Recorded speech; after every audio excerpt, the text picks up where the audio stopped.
Hey guys, can you see my shirt? No, seriously, ask me about my book. Hey Sarah, what about your book?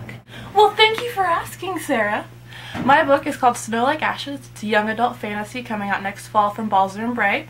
And it's about seasoned kingdoms and murder and slavery and torture and daddy issues and this really kick-ass heroine who wields a chakram. Like in Xena Warrior Princess? Exactly like in Xena Warrior Princess. You just get me. I'm bringing chakrams back, because seriously, what's more badass than a spinning frisbee of death? This month on the OneFour vlogs, we're supposed to talk about inspiration and what inspired us to write our books. But unfortunately for me, I do not remember what first inspired me to write Snow Like Ashes. I wrote it first when I was 12. So it's been about 11 years ago now, and my memory's a little hazy. So I thought, why not tell all of you lovely viewers out there one of the rockier bumps on my roller coaster journey to publishing with Snow Like Ashes. And hopefully through this story, you will feel inspired to continue your own publishing journey. See what I did there? I'm still talking about inspiration, only I'm going to be inspiring, hopefully, you guys to continue your publishing journeys. You've been dictionaried. Oh guys, let's make that a thing. So whenever somebody says a word, and you can say that word back to them with a different definition, and it still works in that context, you have my permission to go, you've been dictionaried! Yeah, that's totally gonna go viral. So, for anyone who reads my blog, or follows me on Twitter, or knows me at all in any capacity, you're gonna get very, very tired of me telling this whole, I was 12 when I started writing Snow Like Ashes, and oh, it's been with me my whole life, and oh, it's been so awful. But I promise this is the last time I will tell this story. Ha, that's a lie. I will, however, tell you a different part of the story today than what I've been telling on interviews and... Oh, the rubber band broke, guys. I don't think you understand. This rubber band is like 12 years old. That's probably why it broke. Okay.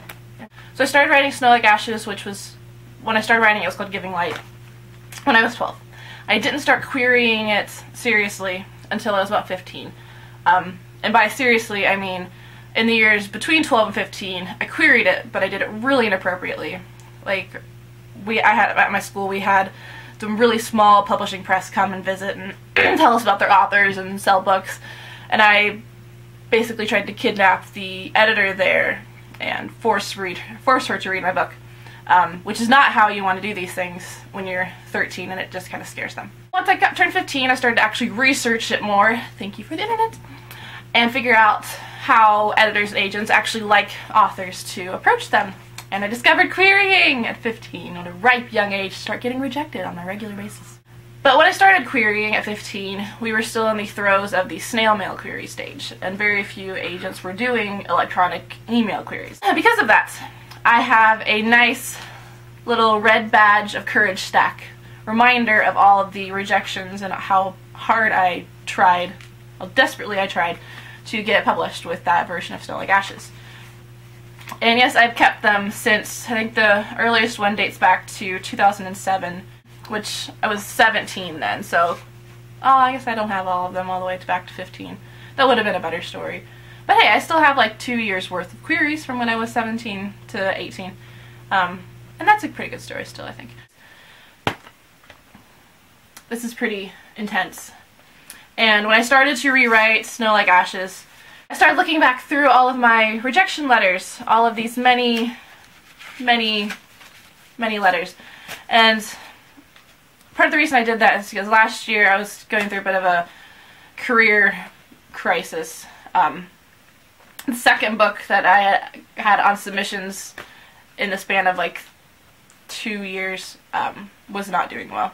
Again, the first one hadn't done well, and then the second one wasn't doing well, and I was beginning to think I was cursed because all my friends were selling or had sold, and their books were coming out, and I was still over here going, buy my book, please. I got to this kind of crossroads where I could keep pushing the book that I had on submissions and keep hoping that eventually somebody would pick it up and run out of editors and somebody would have to take it, or I could switch gears. But looking through all of my old notes and things, and especially looking at all of these rejections, I was reminded why I even why I kept these at all, why I kept trying so hard for the 2007 to the beginning of 2009 to get Giving Light published. And I kept trying because it's worth it. Some unconscious part of me knew that back then, even when it sucked, Because at the time, yeah, getting all those rejections sucked really bad.